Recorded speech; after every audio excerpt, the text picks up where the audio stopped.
Então, boa tarde, colegas, professores do nosso PPG STEM, mestrandos, né, aqui presentes aí nesse dia, nesse 16 de agosto, né, começamos o semestre semana passada.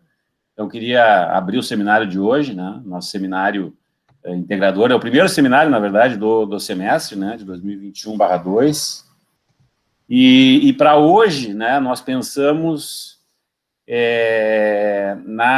primeiro eu vou falar um pouquinho só do seminário, né, até porque temos alunos novos aí que vão fazer a primeira vez o seminário, né, então o seminário, a nossa ideia do seminário é que seja uma atividade que represente de fato um seminário, né, então a gente sempre conta com a participação de todos e todas, né, de perguntas, em alguns casos, vocês vão ver na programação, já devem ter visto, que vão constar apresentações dos próprios alunos, né, então alguns dias tem atividades um pouco mais dirigidas, né, dependendo da dinâmica, mas em geral, a gente tem essas apresentações. Aí a Fabrícia, acho que até pode falar, né, Fabrícia? Dá uma palavrinha aí, tu que geralmente organiza esses planejamentos, né? A Tânia também, se quiser falar um pouquinho, só sem a gente sem se alongar muito, né? Mas pelo menos para dar esse start aí de 2021/2. Então, boa tarde a todos, né? Sejam muito bem-vindos, bem-vindas. Mais um semestre, né? Professor, hoje começando aqui nosso seminário, professor João Peixoto, professor Luciano Andreata. Um prazer te receber aqui, viu, João? Particularmente, eu fico muito feliz em te ver aqui e saber que você vai poder colaborar conosco aqui hoje. Prazer é todo meu. Depois eu vou apresentar ele, tá? Tá. Então, assim, o nosso seminário, né, ele veio... A cada semestre a gente trabalha de uma forma diferente, mas sempre buscando um modelo onde haja apresentação das pesquisas, né? Quais são as pesquisas que estão sendo desenvolvidas e temas norteadores, né, destas pesquisas, né? Ou assuntos que são pertinentes às pesquisas que podem surgir, que podem se aprofundar também em algum dos temas que a gente apresenta. Bom, então, nesse semestre, o nosso seminário, ele vai ser um pouco misto, né? E a gente inicia, então, aqui hoje com um seminário com um professor convidado, o professor João Peixoto. Nós vamos ter um outro seminário nesse modelo também. Depois nós teremos alguns encontros onde vamos fazer uma leitura dirigida, e nessa leitura todos, né, fazem a leitura previamente, depois a gente trabalha com esses textos durante o seminário, com uma participação ativa, né, de todos. Então a gente espera que todos, né, participem. Por quê? Porque no seminário é isso, né, não é um momento onde a gente fica guardando as dúvidas, ou na realidade, a gente busca um modelo bem colaborativo, né, nesse momento. Depois dessas leituras dirigidas, aí vem as apresentações dos trabalhos, das pesquisas, né, para quem está iniciando, para quem já está com a pesquisa em andamento, o que tem ali de novo, para quem já está quase terminando, apresenta novamente, que é mais um momento para poder consolidar, né, a sua pesquisa, um momento onde cada aluno pode apresentar o andamento dela, quais são os referenciais teóricos, os trabalhos relacionados, o produto educacional que está sendo desenvolvido, né, a gente está dando uma ênfase bem grande para essa questão do produto também. Né, durante as leituras dirigidas, a gente vai trabalhar com um modelo de dupla, né, para iniciar e conduzir esse debate que a gente vai fazer, né, durante aquele dia daquela leitura. Então, se vocês observarem, a gente já mandou um cronograma para vocês, tá bem, né, ali tem os dias, tem os capítulos, o livro que vai ser trabalhado, e aí durante a aula, assim que iniciar, né, que o nosso seminário, a gente faz o sorteio de uma dupla, né, então é interessante que a dupla faça a leitura e faça uma discussão prévia, né, sobre esse texto. A gente pode perguntar quem seriam essas duplas, né? Aí a gente faz o sorteio e aquela dupla sorteada inicia, né? Faz uma abertura daquele seminário e depois conduz o debate chamando os demais colegas e conduzindo o seminário ali daquele dia. Óbvio que nós, né, todos aqui, todos os professores e os demais também estarão participando, né, e a gente pode, né, sempre que necessário, contribuir com em algum momento aí durante o seminário. Então, a gente vai trabalhar, né, mais ou menos assim, durante esse semestre. Desejo um bom semestre a todos. Tânia. Só quero reforçar as palavras da Fabrícia, né, da importância de um seminário num curso de pós-graduação, né, bons cursos, bons programas, né, de pós-graduação em nível de mestrado e doutorado, eles têm seus seminários, né, nas melhores instituições de ensino superior, tanto no Brasil quanto fora do Brasil, principalmente. É um modelo de trabalho, uma formatação de trabalho onde todos ganham, e ganham cooperativamente, colaborativamente. Então, os trabalhos, eles têm uma evolução, e é um espaço de submissão, né, das ideias que nós vimos desenvolvendo, né, das nossas dissertações, nas nossas teses, salas de aula, onde a gente assume um compromisso não só com nós mesmos, né, em termos do trabalho que vimos produzindo, mas também com o coletivo, ou seja, colaboramos, né, há uma colaboração com o próprio coletivo. Né? Então, reforçando as palavras da Fabrícia, com relação à participação no seminário, né, é um seminário que ele está se configurando com uma matiz, né, bastante rica, em termos de termos alguém que fala um pouco, e a gente discute aquela fala, de grupos de estudos dirigidos, enfim, e de um espaço de apresentação do próprio trabalho que vem sendo desenvolvido. Tá? Então, para reforçar, e a gente espera que a participação de todos seja, né, exatamente, né, com as câmeras abertas, o pessoal falando, porque isso, inclusive, faz parte atualmente do nosso debate, né? As dificuldades que vimos enfrentando como docentes com os nossos alunos, em que recebemos uma turma que mantém as suas câmeras fechadas. A questão de coerência, então, né, já que a gente faz exatamente a discussão dessa questão, que nos tanto aflige, né, nós mantemos também as nossas câmeras abertas, microfones abertos no momento da fala, né, para que essa participação tenha um mínimo de coerência. Tá? Ok? Muito bem. Muito obrigado, Tânia. Muito obrigado, Fabrícia, pelas palavras aí, reforçando, né, o conceito do nosso seminário. Então, vou falar, então, da atividade de hoje, né? Eu já trabalho com curso de automação, engenharia de controle e automação, já faz uns 3, 4 anos, né? Onde o professor João Peixoto é o coordenador. E tenho tido, assim, experiências pedagógicas, assim, muito, muito positivas, assim, como professor do curso, né? Como docente do curso, né?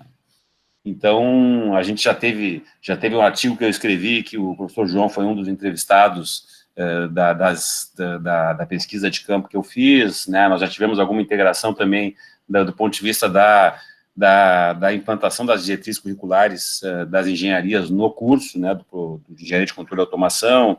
Então, realmente é uma gestão, uma coordenação muito, muito ativa, muito produtiva e muito competente, né? Então, aí eu me lembrei, né, como até conversamos eu, Tânia e Fabrícia, nas semanas anteriores, para pensar o seminário, né?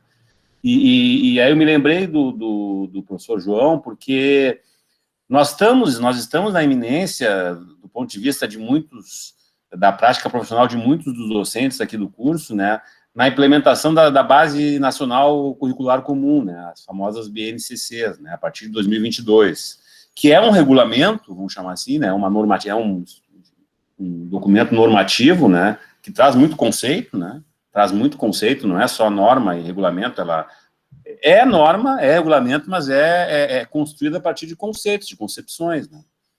Então, é um pouco de um mesmo movimento que um curso de engenharia faz quando ele tem que implementar um projeto pedagógico de curso baseado nas diretrizes curriculares nacionais das engenharias, né? Então, e aí eu tive que... e a conexão com o nosso curso, né? Aí vem a questão da sala de aula, né? Quer dizer, como é que isso interfere na sala de aula, né? No fazer docente, né? Não adianta nada também o coordenador lá no seu gabinete com seus professores lá propor ou às vezes nem com os professores todos, pensar um projeto pedagógico ou pensar uma estratégia para atender uma base nacional curricular, sem levar em conta o que vai acontecer na sala de aula, né?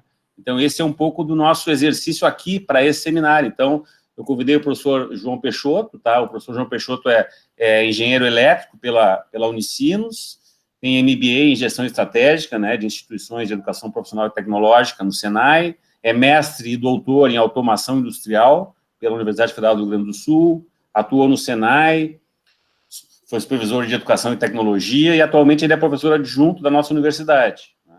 Então, ele tem experiência na área de engenharia elétrica, com ênfase em automação eletrônica de processos elétricos industriais, tendo como especialidade sistemas de manufatura automatizadas e virtuais. Então, o professor, como eu já falei, ele é coordenador do curso de engenharia de controle e automação, né? Coordenador cujo trabalho conta com a minha admiração, né? E eu queria, então, iniciar esse trabalho com o professor João, passar a palavra de imediato aí para ele e... Bom trabalho, João, bom trabalho a todos. Seguimos aqui na participação. Ok. Muito obrigado pelas palavras, professor Luciano. Meu boa tarde a todos, né? Em especial aos alunos, né, desse programa, do qual eu admiro tanto, e também em especial aos colegas professores aí, né? A Fabrícia, a professora Tânia, a professora Débora, professor Marcelo, que eu vi há pouco aqui. Tem uma aluna que eu conheço aqui, né, que é a Daniela. Agora ela está fora da conexão, mas ela tem assistido a nossas aulas aqui do curso de Engenharia de Controle e Automação, até como material, né, para o trabalho dela aí no mestrado. Então, quando foi proposto de um aluno fazer essa análise aqui, prontamente aceitamos, porque para começar, eu vejo a UERGS como uma só, né? Então, eu não estou com o meu crachá aqui, mas o crachá não diz UERGS Porto Alegre, não diz UERGS Guaíba, ele diz UERGS, né? O UERGS é uma só, e todos os programas é um só, então cabe sim nós colaborarmos com todos, né? Então, muito obrigado, e para começar, assim, para dizer para vocês, o professor Luciano me apresentou como coordenador, então só para deixar claro para vocês, tá? Ser coordenador não quer dizer muita coisa, tá? Porque hoje na UERG ser coordenador é aquele boca aberta que fica parado enquanto todos os outros dão um passo para trás, tá? Basicamente é assim que funciona. E eu fui o boca aberta da vez.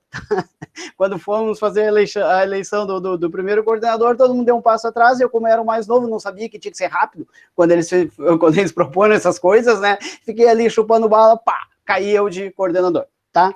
Mas tudo bem, aceitei o desafio, acho que já era uma coisa que eu queria há muito tempo, que é trabalhar nessa implementação do curso de Engenharia de Controle e Automação, até porque a UERGS tinha um legado muito forte no tecnólogo em automação industrial, né?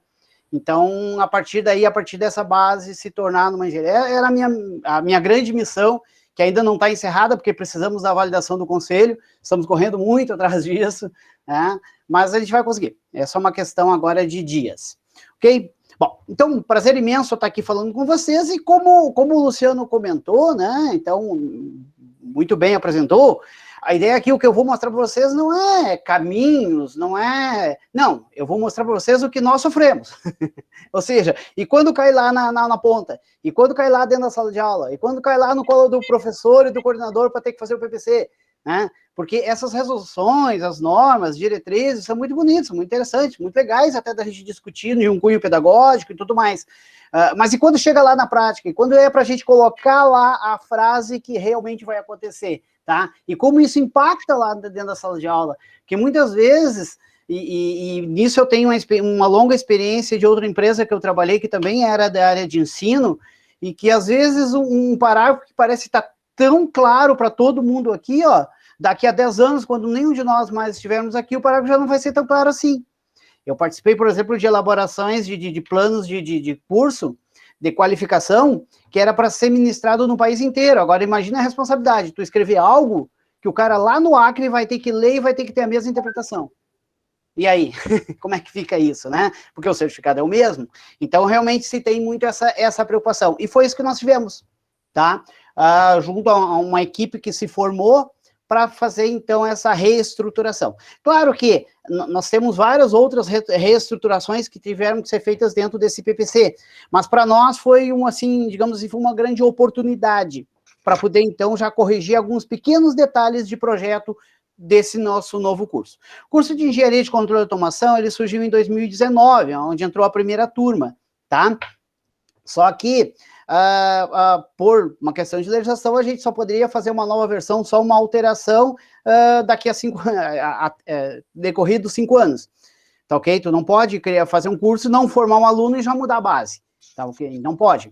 Mas, como vem, então, algumas legislações e que obrigam, então a gente aproveitou não, vamos aproveitar, já que a gente vai ter que mexer em função da legislação, né, já vamos dar uma ajeitada em algumas outras coisinhas, detalhezinhos que ficou para trás, para tentar deixar o PPC o mais perfeito possível. Então, a ideia aqui é mostrar para vocês um pouquinho, né, de como que isso nos impactou diretamente lá na sala de aula, como que a gente pensou isso, tá? Como que a gente pensou essas coisas, e falar um pouquinho da sala de aula, né? Então, como que nós vemos a sala de aula dentro de um curso de Engenharia de Controle e Automação, que não deveria ser só para Engenharia de Controle e Automação, né? Deveria ser para qualquer tipo, qualquer área, né?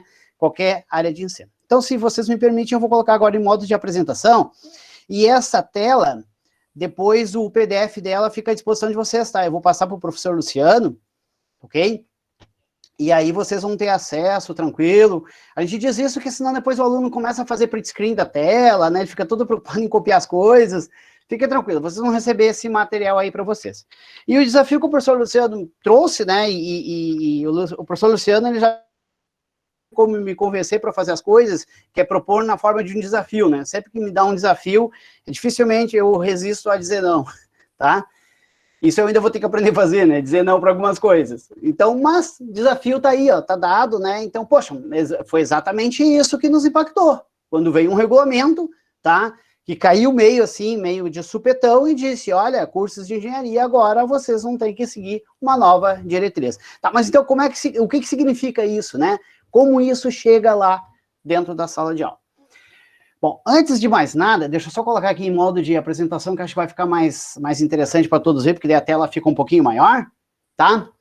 Eu quero falar um pouquinho aqui das minhas concepções, tá? Porque tudo que eu vou falar aqui é uma experiência nossa, então aceitamos crítica, é claro que aceitamos, mas as críticas são para a gente poder mudar, né? Porque o que já aconteceu, já aconteceu. Eu vou falar para vocês hoje de passado, o que a gente já fez, tá? Mas é importante também que vocês saibam quais são as minhas crenças, até para vocês saberem, né, o que eu penso, e podem concordar e podem discordar, não é pecado nenhum. O importante é que a gente discorde e continue amigo. Isso é o mais importante, tá? Ok? Bom, então o que eu penso assim, ó? Eu penso que se a gente quer fazer uma geração melhor, a gente não pode usar o mesmo método.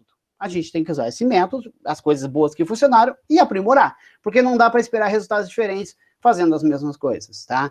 Então, isso para mim eu acredito muito forte nisso, ok? Apesar de existirem vários pensadores, né, muito importantes da área de pedagógica, né, então eu gosto muito do Vygotsky. Por quê? Porque ele traz para nós algo muito, pelo menos para nós da área de engenharia, uma coisa muito prática, que é a questão dos signos, né, dar o significado significante. Então, eu acredito muito nesse propósito a ser compreendido. Uma outra coisa da arte, tá? Eu acho que a gente estuda para o mundo, estuda para aplicar as coisas, não para ter um diploma bonito na parede, mas para fazer as ações serem bonitas lá na vida real, lá no mundo, tá? Onde as coisas acontecem. E a gente sabe que existe uma eterna briga, assim, entre engenharia e pedagogia, né? Parece que um engenheiro nunca pode falar de pedagogia, né? E um pedagogo nunca pode aceitar que algo possa ser exato, né?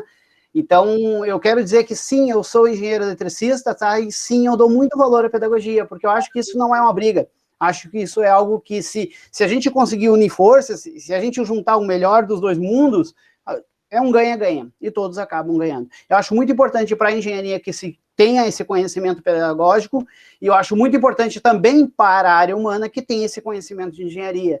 Então, a minha única queixa que eu tenho é que, poxa vida, eu gostaria que as pessoas também me olhassem, né? Também olhassem para nós da engenharia, e não só nós da engenharia buscando essa área pedagógica. Infelizmente, né, nós nos cursos de mestrado, nos cursos de doutorado que se faz, não é o caso desse programa, que é específico para docência, tá? Aprende a ser professor. A gente não aprende docência. Eu não aprendi docência no meu mestrado, não aprendi no meu doutorado, tá? E, no entanto, estou aqui, ok? Então, acho que isso é algo que a gente tem que buscar, né? Ok? Então, dito isso, aí vem, então, o confronto da legislação e a pedagogia, tá? Então, como que os regulamentos, né, eles interferem na sala de aula? E como é que ficam as concepções pedagógicas? Foi esse o desafio que o professor Luciano nos trouxe para esse seminário. E as concepções pedagógicas, como é que ficam? Bom, como que eu vejo esse cenário? Eu vejo dessa forma, tá? As leis, elas refletem o quê? Elas refletem o que o mundo está pedindo. O mundo está pedindo isso. Então, as leis refletem o mundo. E, a partir daí, nós temos que adaptar os nossos planos, né, o nosso planejamento pedagógico, para que, então, se possa atender essas legislações. Porque, uma vez atendendo essas legislações, nós estaríamos atendendo ao mundo. Essa que é a ideia. Então, onde é que ficam as concepções pedagógicas? Como meio de fazer com que essas diretrizes se tornem realidade para o mundo, e devolva para o mundo aquilo que ele queria, tá?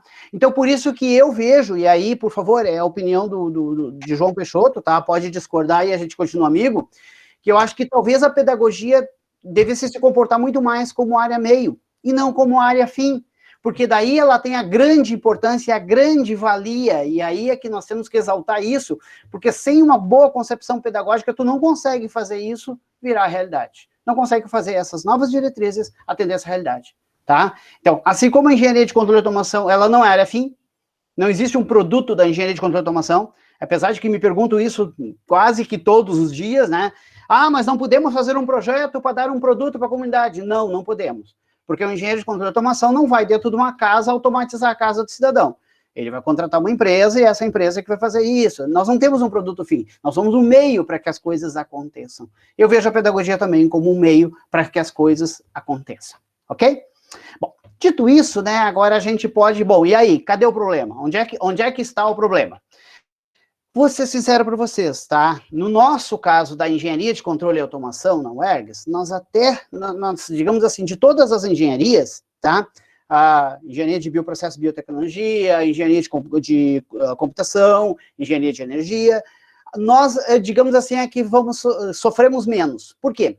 Porque como ele é um curso novo, que foi implantado em 2019, nós já estávamos seguindo a legislação, ou seja, o método que nós, então, propomos lá em 2018 para implantar esse curso, tá? Quando foi criada a portaria e definido, então, um grupo de professores para atuar nesse planejamento e para depois se distribuir isso, não só para os professores do colegiado da automação, mas para todos os professores do Campo Central, inclusive num fórum de áreas a gente tratou esse assunto. O que nós propomos, né? Nós vamos criar um curso, né?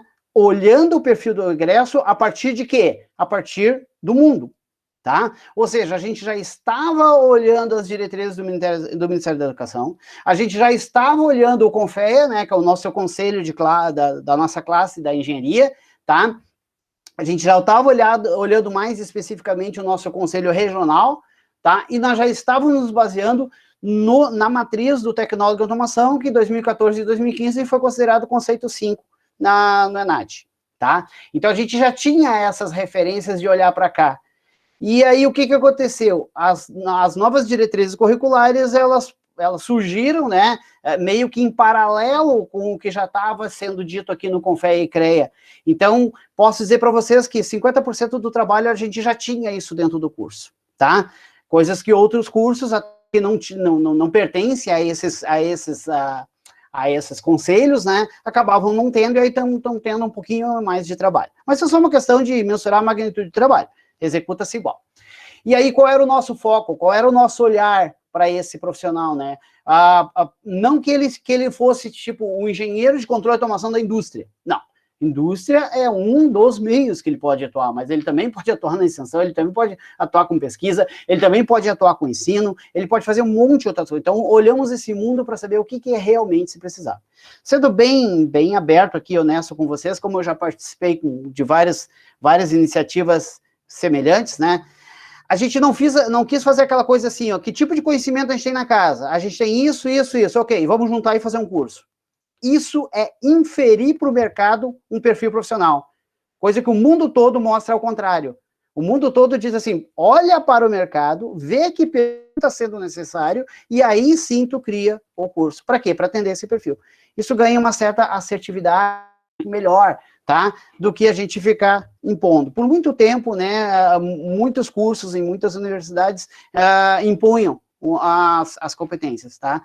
Hoje, nas engenharias, especificamente engenharias, que é o mundo que eu conheço, é bem mercado mesmo. O mercado diz, ó, queremos esse tipo de habilidade, esse tipo de competência, esse tipo de comportamento, esse tipo de entendimento, ok?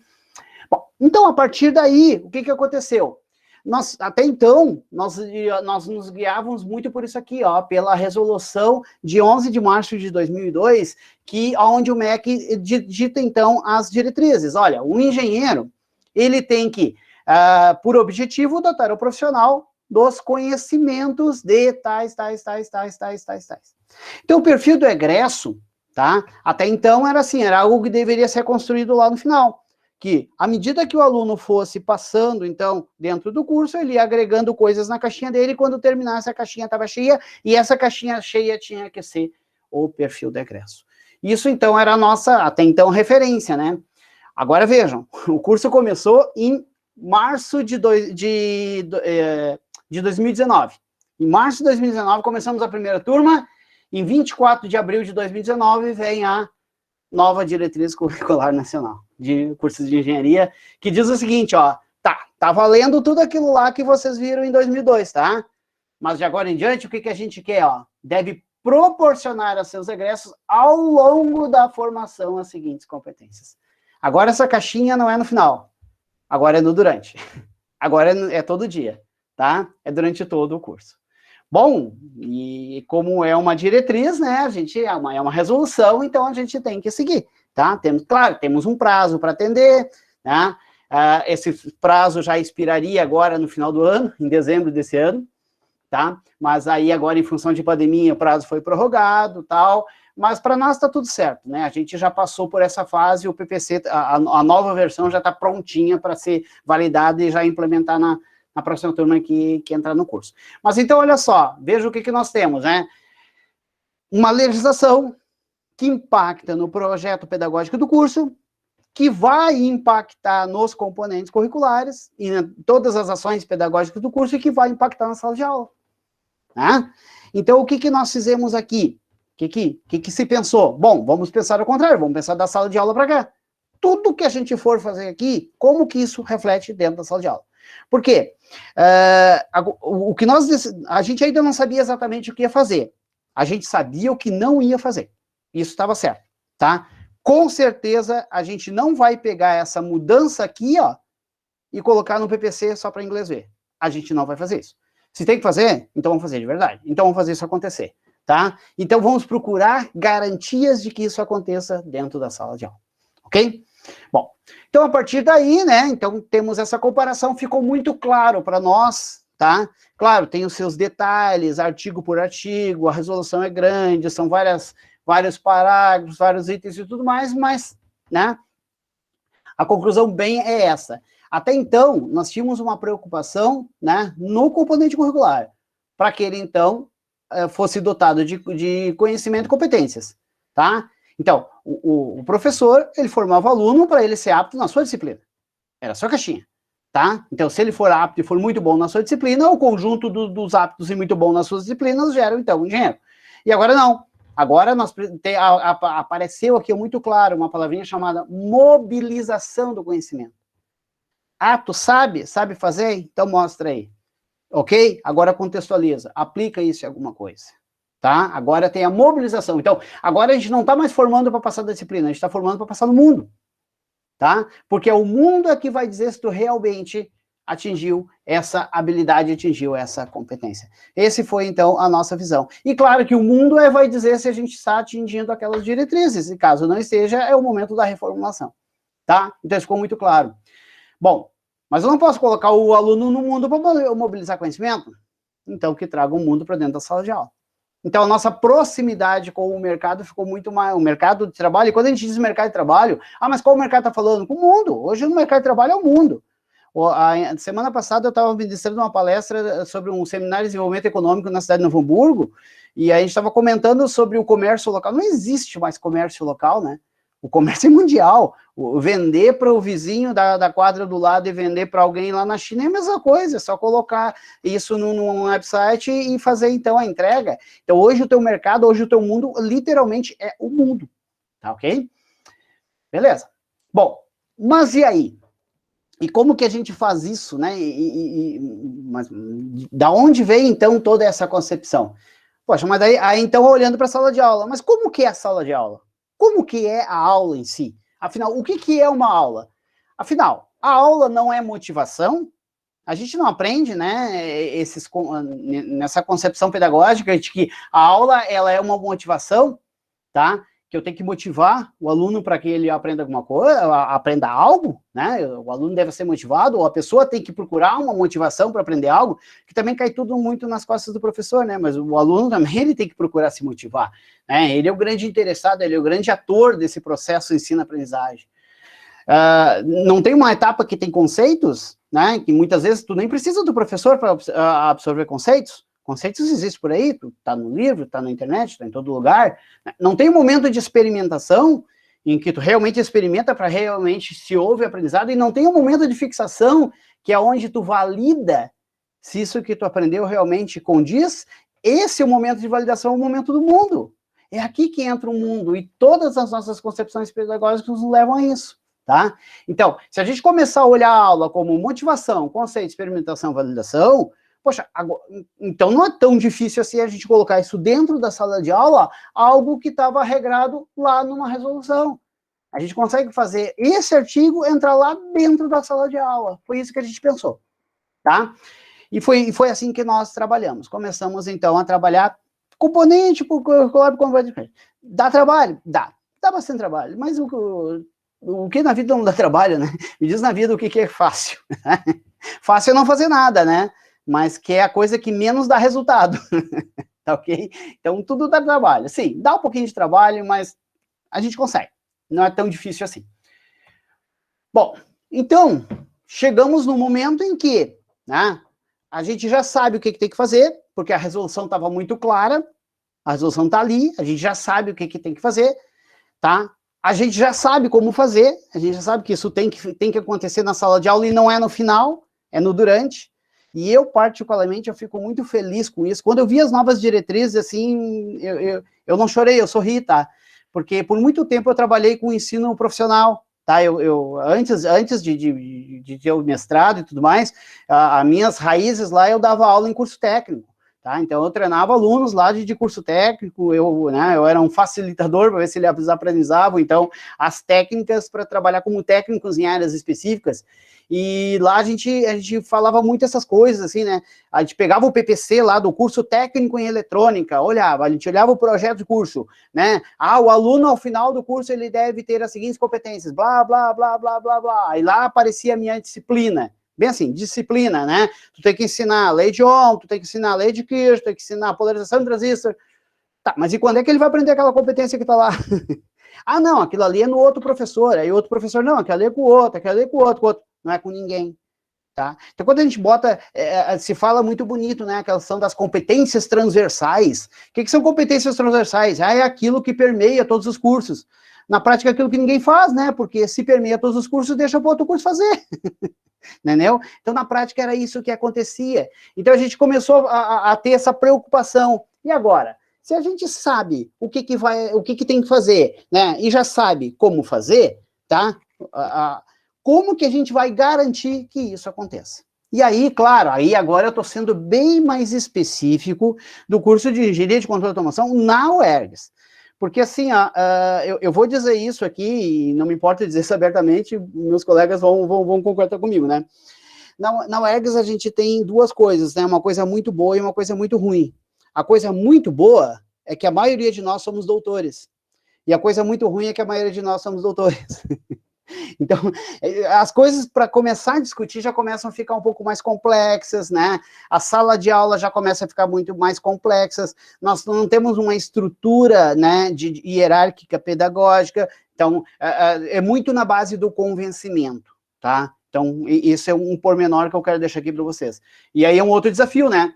Como fazer isso que aconteça na base do convencimento, tá?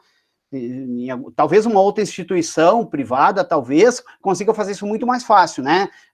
Por quê? Eu já lecionei em escola, em universidade privada, tá? E as coisas para nós eram muito claras, né? Ou tu faz, ou tem outro para fazer. Bom, mas aí tu não me convenceu, né? Aí tu já decidiu por mim, né? Porque eu não sou burro de dizer que não, né? Mas aqui não, aqui... Então, essa é a parte legal da história. Então, teve muito convencimento. Isso foi bom. Então, nós temos que garantir que isso aconteça. Por quê? Não estou dizendo que convencimento é uma coisa ruim, pelo contrário, foi muito bom a gente fazer essa discussão entre nós, engenheiros, entre nós, mestres, entre nós, doutores, e nos convencermos. Mas daqui a 20 anos, nós vamos estar aqui, nós estamos convencidos. Eu estou convencido, o professor Luciano, que participou desse trabalho, está convencido. Todos nós estamos convencidos. Mas daqui a 20 anos, nós vamos estar aqui. Eu não vou estar aqui, o professor Luciano não vai estar aqui, outras pessoas não vão estar aqui. E quem vai estar convencendo essas novas pessoas? Será que agora a gente vai ter que sempre ficar um para trás para poder convencer um novo legado? Então, mais importante do que a gente chegar nesse ponto de saber o que tem que fazer e saber como fazer, é garantir que isso aconteça, independente de alguém estar aqui para explicar as coisas, tá? Então, foi aí que nós começamos a trabalhar da forma de escrever no PPC algo que, mesmo que todos nós ganhamos na loteria e saímos da UERGS, tá? Não vai acontecer, a gente vai ganhar na loteria e vai continuar na UERGS, porque a gente ama essa universidade, né? Mas, mesmo assim, outras pessoas virão, vão ler e vão lecionar. Eu tiro por mim, né? Então, muitas vezes eu cheguei para lecionar uma disciplina, né, em outros momentos, em outras empresas, e aí, em outras instituições, e aí, tá, mas e daí o que eu faço aqui, professor? Aí o cara tinha que me explicar. Eu acho que assim, ó, eu acho que um descritivo de componente curricular, um PPC, ele tem que estar tão bem escrito de maneira que o professor possa ler e não fazer pergunta, e sair lá e lecionar. Já tem que estar muito claro as coisas para ele, tá? Foi nesse sentido que nós trabalhamos. Ah, mas aí tu começa a restringir a capacidade da pessoa a abstrair, tudo mais, tal.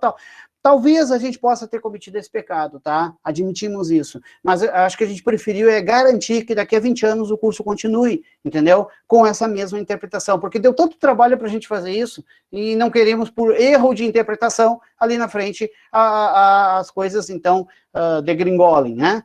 Então, o que nós pensamos? Bom, dois objetivos básicos nós temos que ter aqui, tá? Primeiro, nós temos que relacionar as competências indicadas pela relação nos componentes curriculares, nós temos que indicar onde que as coisas devem acontecer, tá? Ou pelo menos que a gente deseja que aconteça, tá? Então, temos que indicar, temos que dar nomes às coisas, tá ok? Cachorro com 2 donos morre de fome, então temos que definir de quem é cada um desses animais, quem que vai cuidar de quem, tá? Quem vai ser responsável de cuidar de quem, tá? E principalmente, bom, e como que eu faço para, no descritivo do componente curricular, isso estar, então, mais explícito? Aí nós olhamos para a ementa do descritivo, tá? A ementa do descritivo, ela fala o quê? Ela fala exatamente como, ela anuncia, né, como que o componente curricular vai acontecer, tá? Então, é ali que nós temos que dizer para o professor, esse componente curricular vai ser dessa forma, tá? Não engessando, não definindo os métodos,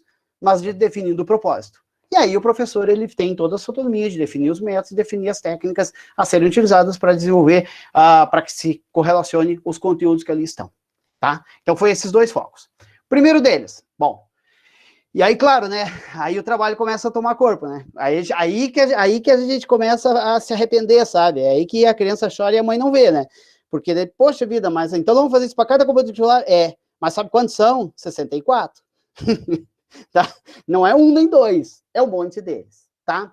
Então, mas vamos lá, vamos, não custa nada, vamos lá, vamos trabalhar em cima, não precisa dizer para vocês que não foi uma nem duas reuniões, praticamente eram reuniões quinzenais que a gente fazia, trabalhava durante 15 dias, sintetizava, mais 15 dias e assim vai, E aí nós começamos, ó, cada competência ela está descrita. Essa daqui, ó, ser capaz de utilizar técnicas adequadas de observação, compreensão, registro e análise das necessidades dos usuários.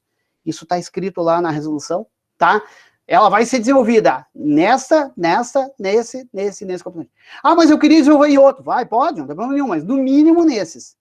E daí eu tenho garantia de que eu atendi a resolução.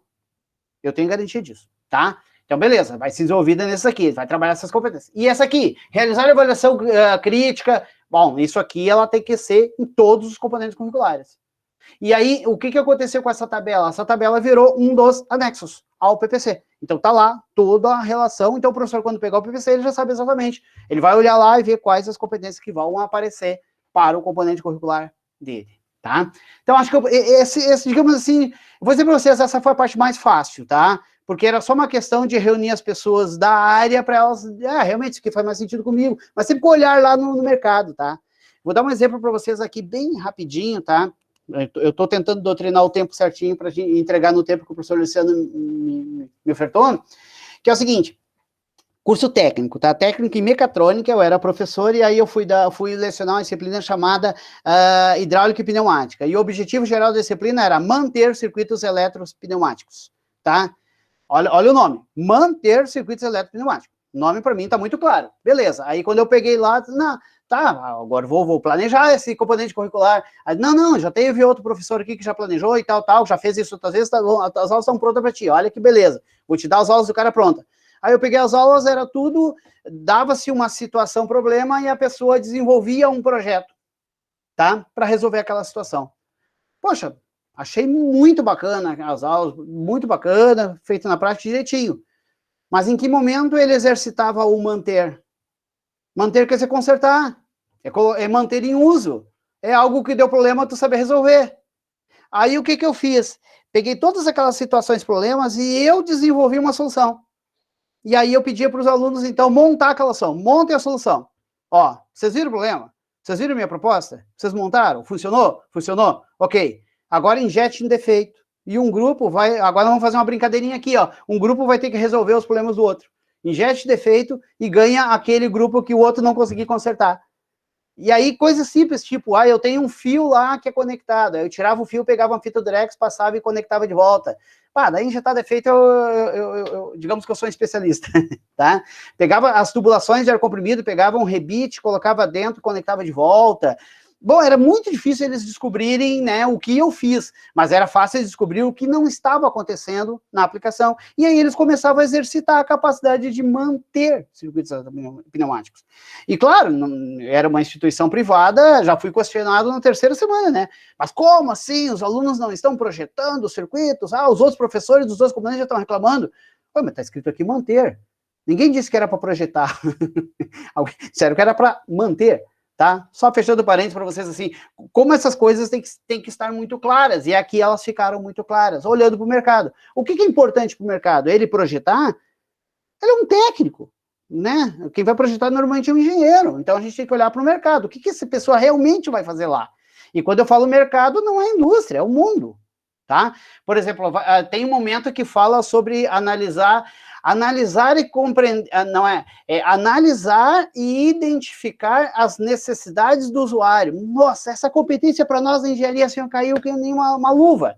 Para engenharia de computação, então, nossa, imagina, eu quero que faça um aplicativo de mobile ou um aplicativo de computador aqui que faça uma interação com o sistema e tal. Pergunta para a professora Fabrícia, pergunta para a professora Débora se o cliente sabe dizer o que ele quer. Ele nunca sabe o que ele quer. Ele sabe que ele não quer, tá? Aí tu fica lá 3 dias lá programando e bota o cliente, mas isso aqui eu não queria, isso aqui eu não queria, isso aqui eu não queria. É assim mesmo? Então agora nós temos que fazer isso não quando o engenheiro está formado, mas quando o aluno está dentro da sala de aula, vamos ter que trazer essa realidade para ali. Isso é uma maravilha, entender a necessidade de usuário. Porque o usuário é um problema? Não, o usuário é a solução. O usuário é a oportunidade, é a pessoa que vai pagar por esse serviço, é a pessoa que vai pagar por esse produto. Então, ele é a oportunidade, tem que saber entender, tá? Ok? Bom, e aí nós tivemos, aí sim, aqui nos deu um pouquinho mais de trabalho. E aí, como que eu vou fazer com que o professor entenda de que no componente curricular ele vai ter que trabalhar alguns aspectos? Por exemplo, a própria apresentação pública de resultados. Ah, mas então eu tenho que ir num seminário e tenho que apresentar essas coisas. Sim, está lá nas competências. Eu tenho que entender a necessidade do usuário, como é que eu descrevo isso aqui, tá?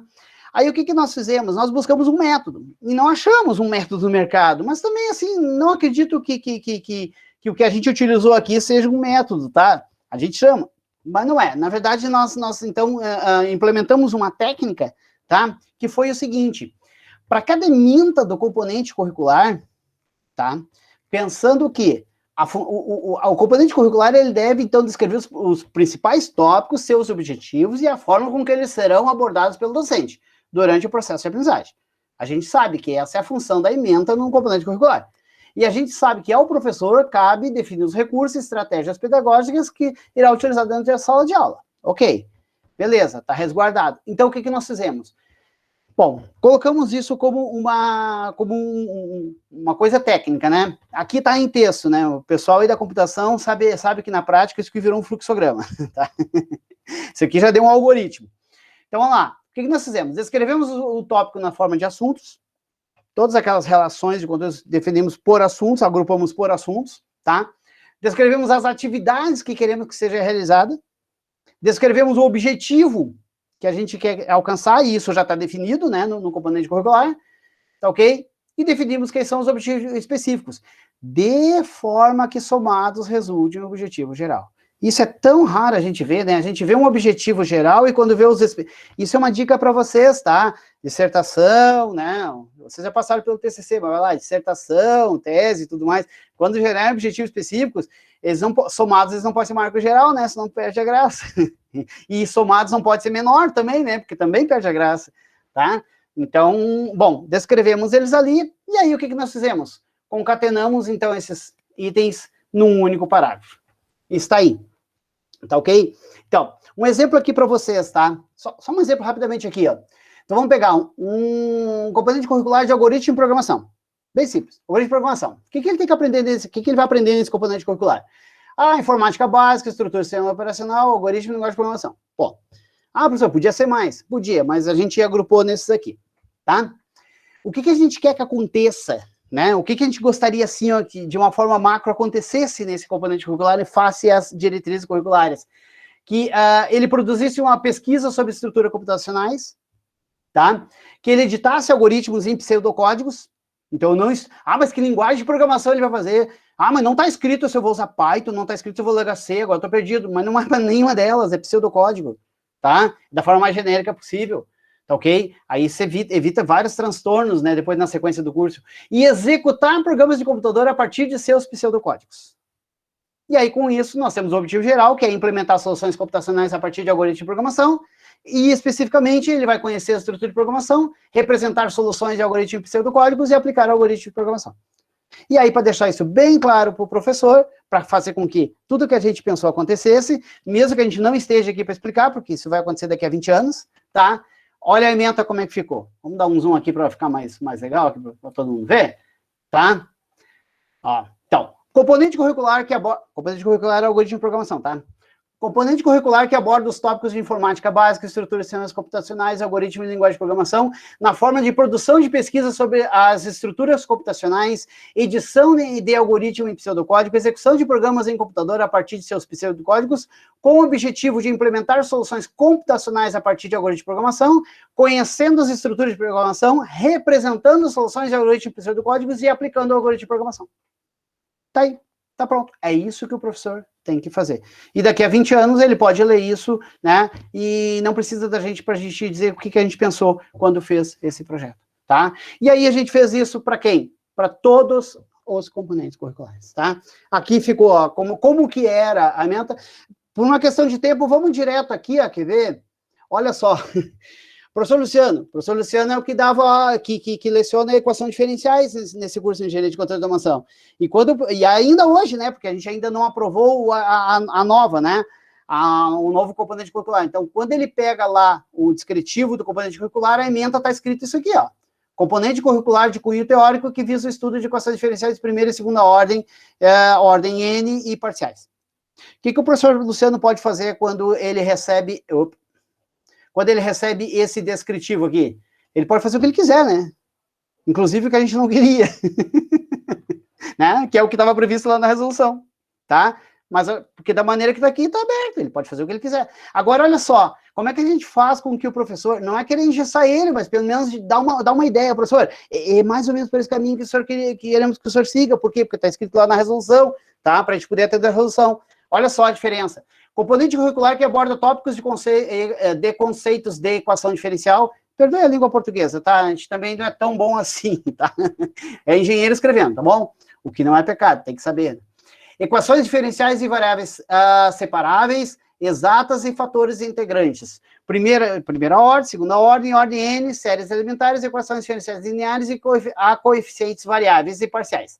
Na forma de pesquisa de aplicação em sistemas de controle, o professor Luciano vai ter que aplicar essas equações diferenciais em sistemas de controle. Antes ele não sabia disso. Agora ele vai ter que fazer, ele vai ter que aplicar. Sim, ele é a base do sistema de controle.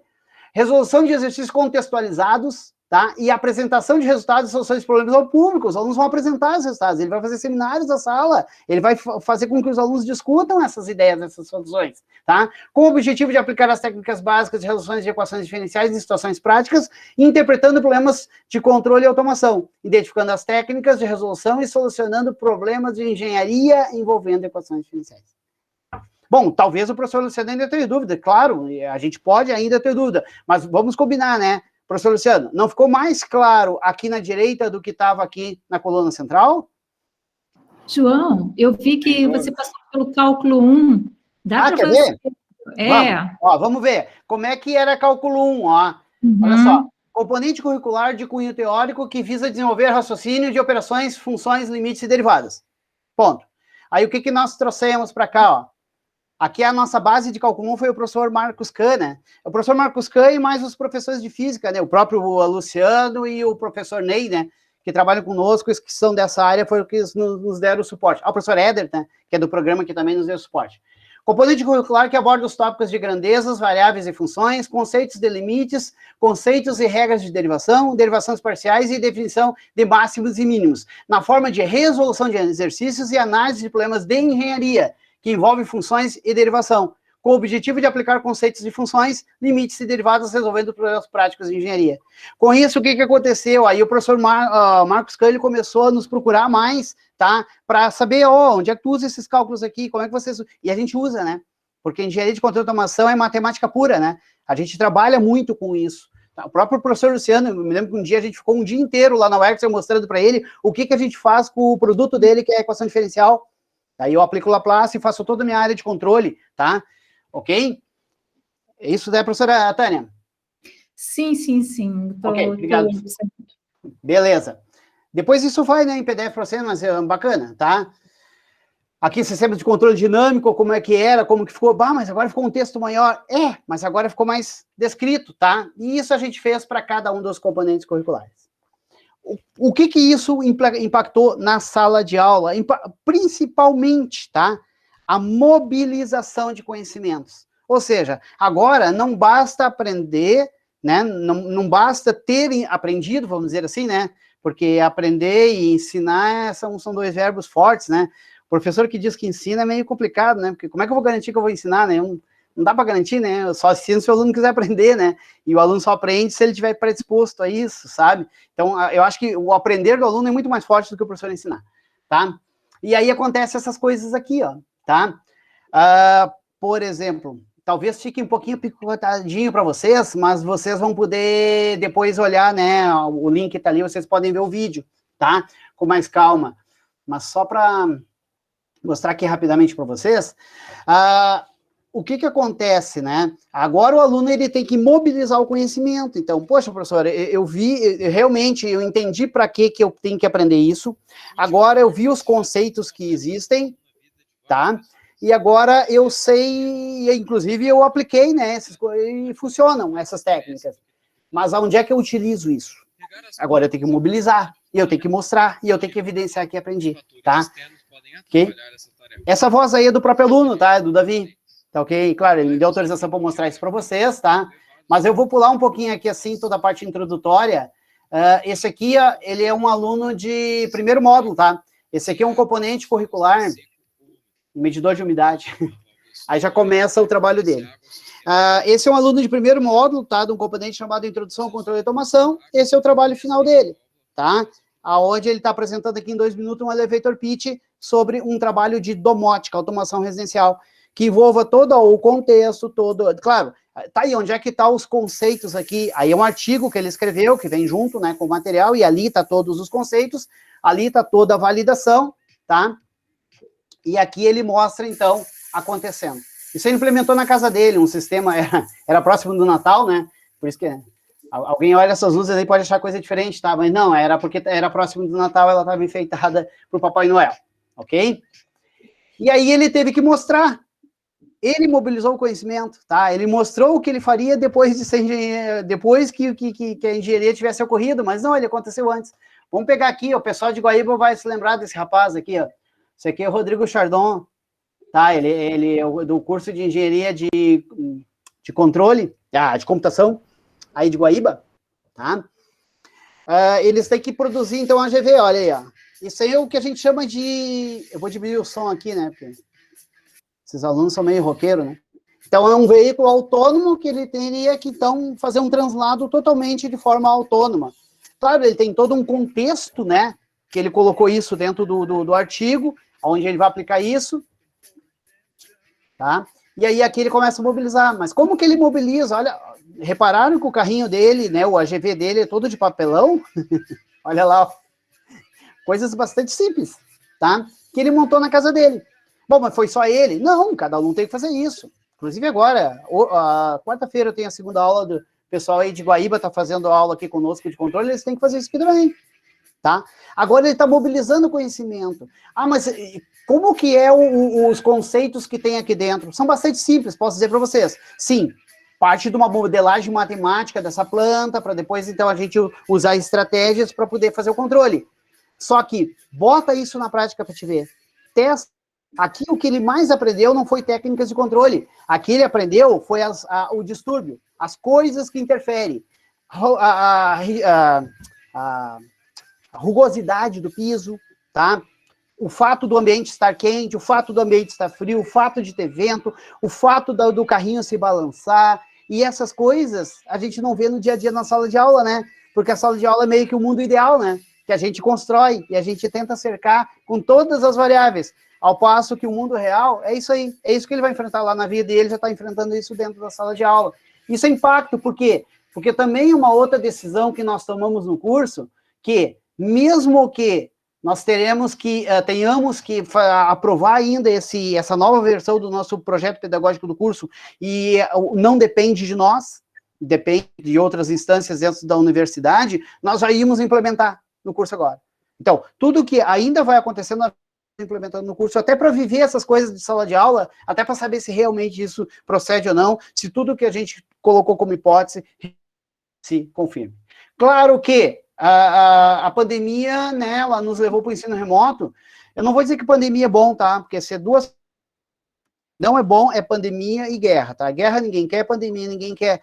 Mas a pandemia meio que nos força a isso, né? Já que eu não posso fazer atividade prática, o aluno teve que fazer prática, né? Teve que evidenciar. E ele evidenciou, ele fez isso. Tanto o aluno que iniciou agora, quanto o aluno que está saindo. Tá ok? Então, quer dizer, meio que nos ajudou, vamos dizer assim, talvez se não fosse a pandemia, a gente demoraria mais tempo para dar aquela empurradinha, sabe? Aquele convencimento um pouco mais ostensivo. Mas não que eu gostaria muito de ter feito isso sem pandemia, com certeza, tá? E acho que ainda é muito cedo para a gente saber se tudo isso vai dar certo, porque são 64 componentes curriculares, né? Isso está dando certo, a gente percebeu. Mas será que vai dar certo em todos? A nossa hipótese ainda não está completamente confirmada. Tá? Mas uma coisa a gente sabe, a gente está no caminho certo, tá ok? Por quê? Porque a gente tem trabalhado com isso, tá? A aula sendo motivação, conceito e experimentação. Queria brincar com vocês um pouquinho, pode ser? Então vamos lá. O que eu vou pedir para vocês? Quem está no celular, eu acho que ninguém está no celular, tem um outro que está no celular, daí talvez vocês tenham um pouquinho de dificuldade, tá? Porque o mobile é Android, né? Aquela coisa toda. Eu vou pedir que vocês entrem nesse site aqui, ó. Tá? Eu vou copiar aqui, tá, o endereço, e vou colocar aqui no chat, que daí vocês só precisam copiar, tá ok? Então, olha só, paralelo aí, né, o que a gente está fazendo, ó, entre naquele site. O site é bem simples, tá? Escrevo ali no browser, tá, numa janelinha do lado, edupulses.io, só isso. tá? edupulses.io, tá ok? Aí, quando vocês fizerem isso, ele vai te pedir um PIN, um número de PIN, ok? Então, vamos lá. Ó, vai aparecer assim para vocês, tá? Ele vai pedir um PIN. O PIN é esse daqui, ó. Gente, não vamos falar nada aqui de caráter político partidário, tá? Esse PIN aqui é arbitrário, mas olha o PIN que eles me sortearam, tá? Então, por favor, tá? Não estou induzindo vocês a nada, tá ok? Por favor. É arbitrário, tá? Então, eu vou colocar o PIN aqui para vocês, ó, aqui no chat. Para você só copiar e colar, tá? Mas o PIN é 1313... Esqueci. É 131333.5. É o PIN. Ok? Beleza? Tô dando um minutinho aqui só para vocês, né, fazerem. E quem já fez, dá uma seguradinha aí, né? Quem não fez ainda, por favor, né? Então, é bastante... Pode ir fazendo com calma, não tem problema nenhum, a gente espera, tá? Só para a gente dar uma brincadinha aqui com uma ferramentinha legal que eu queria mostrar para vocês, tá? Então, olha só, o que vocês vão fazer, ó? Vocês vão escrever isso aqui, ó. edupulse.io, tá? Aí vai pedir um PIN aqui, daí vocês vão colocar lá, 131335, ok. Beleza, vai cair numa tela assim para vocês, ó. Joia? Ok? Faz um certinho aí, levanta a mão quem já fez. Eita, 3. Tá, também vale essa mãozinha virtual, mas eu tava falando da mão real. Mas tudo bem. Tá valendo. Joia. Então, vamos lá. Qual é a proposta... Deixa eu apagar isso aqui, né? Qual a proposta para vocês aqui, ó? O que eu vou perguntar? Imagine que agora vocês vão dar uma aula de matemática, tá? Bem simples. É uma aula de matemática, tá ok? E que aula é essa? Uma aula de medida diária. Vocês vão ensinar esses alunos medida diária. Bom, vamos pensar nesse método, né? Motivação, conceito, experimentação, validação. O que eu quero? Qual é a motivação? Que motivação tu vai dar para esse aluno para que ele aprenda, né, medida diária e que nunca mais esqueça na vida dele? Que quando ele fizer uma engenharia lá na frente e que ele se deparar com uma medida diária, ele se lembre de ti e nunca mais esqueça. Porque esse é o nosso propósito. Não é ensinar para ele passar na prova, é ensinar para ele nunca mais na vida esquecer. Como que vocês fariam isso? E aí, deixa eu liberar a pergunta para vocês aqui. Só me dá um minutinho aqui. Aqui. Vamos lá. Foi. Podem começar a responder. Deve ter aparecido para vocês uma tela igual a essa, né? Na tela de vocês aí, comecem a responder.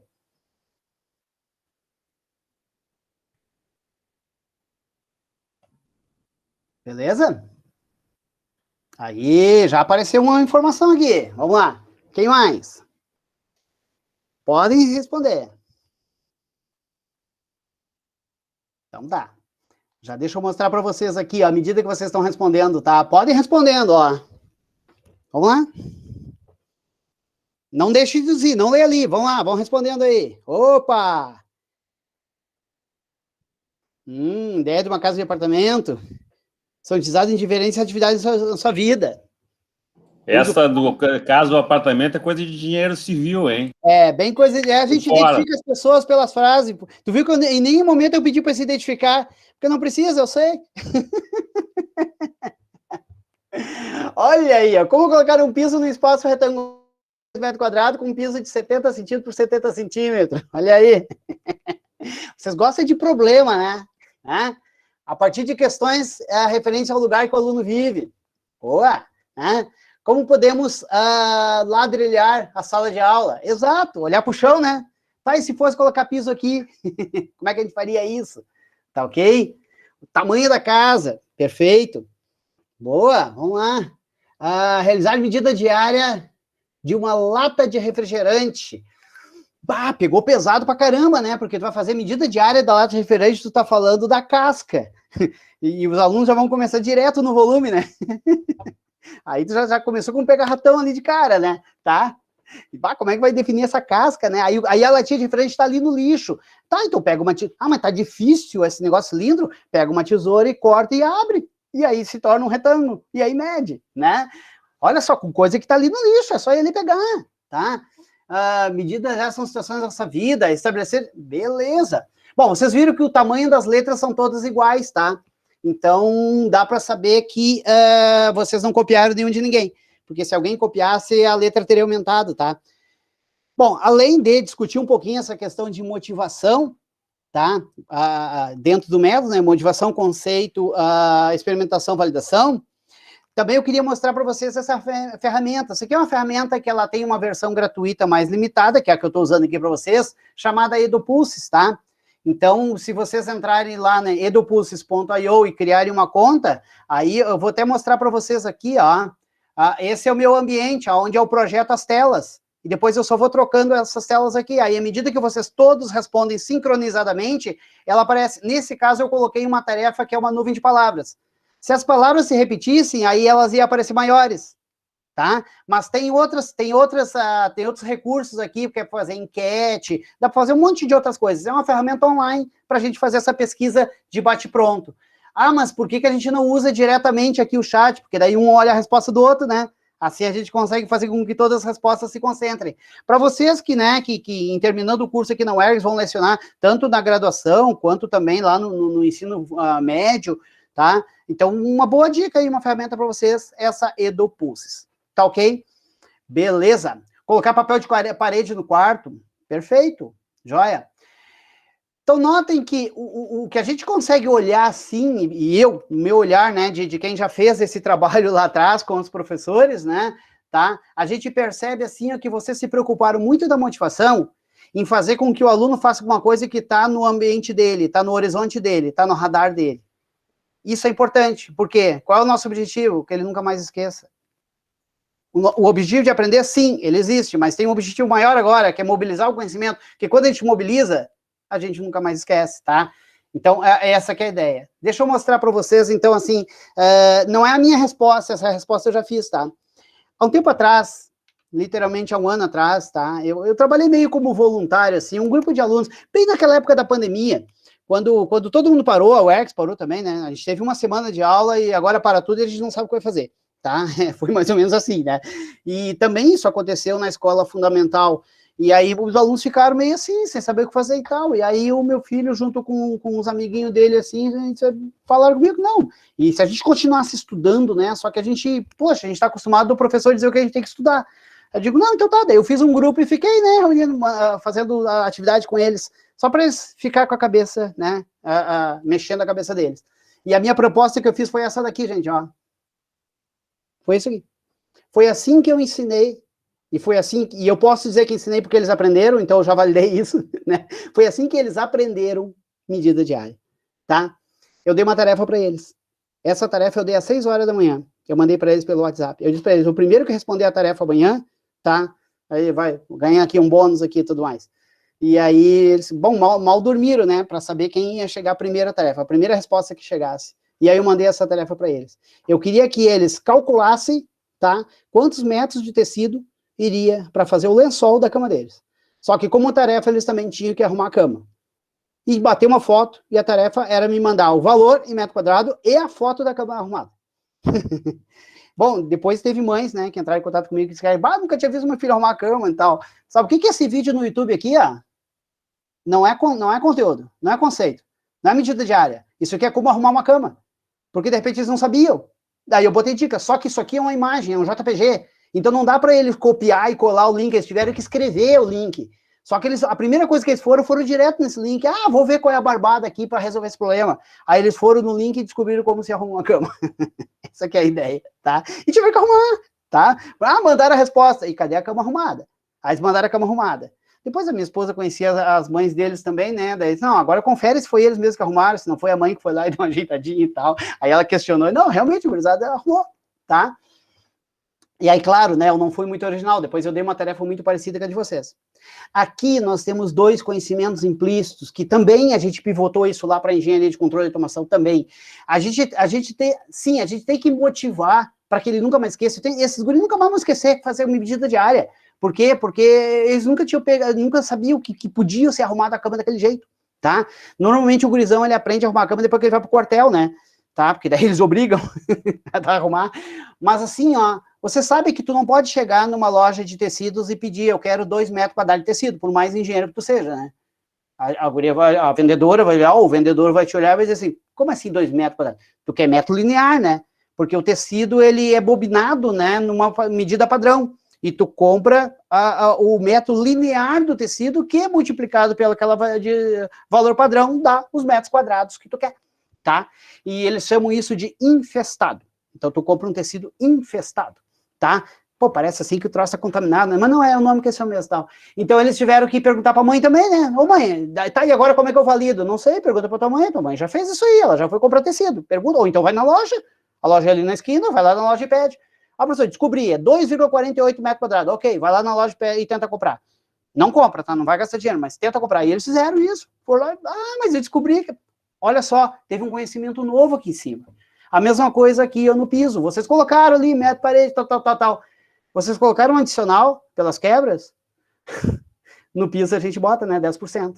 Porque 10% é o valor, é o desenho que não vai encaixar e as quebras que vão correr durante a colocação. Se tu medir, alguém colocou aqui, ó, colocar papel de parede, né? Papel de parede, ó, colocar papel de parede no quarto. Compra um pouquinho a mais, tá? Porque tu não pode começar do papel. As pontas do papel de parede, elas ficam meio que parece uma cor de ferrugem, sabe? Ela oxida. Então, tu tem que começar ela uns 3 dedinhos antes. Então, tem que levar isso em consideração. Então, olha o conhecimento, que muitas vezes é um conhecimento empírico que tem por trás, tá? Isso não é diferente na eletrônica, isso não é diferente na robótica, isso não é diferente no CLP, isso não é diferente na computação. Em todo lugar tem isso. Tá? E aí agora o que a gente tem? A gente realmente tem uma motivação, a gente sabe por que tem que aprender aquilo, a gente vai ter que saber um conceito, e nesse caso eu não precisei ensinar para eles que a medida diária é base vezes altura, isso eles procuraram na internet, eles não precisam de mim hoje para saber isso, eu não vou perder tempo ensinando isso, tá? Eles conseguem aprender sozinho, e se não conseguir, daí me procurem e eu auxilio, né? Eles experimentaram e validaram, inclusive a gente utilizou um software gráfico para ter essa validação, essa experimentação, perdão, e validaram. Bom, realmente, tá, e no caso do piso, professor, deu certo, ok, beleza, agora faz quadradinhos de papel, né, de 10 centímetros por 10 centímetros e conta quantos quadradinhos tu consegue colocar nesse teu piso, e aí valida se realmente faz sentido o teu cálculo ou não. Tá ok? Então, só para fazer essa troca aí com vocês.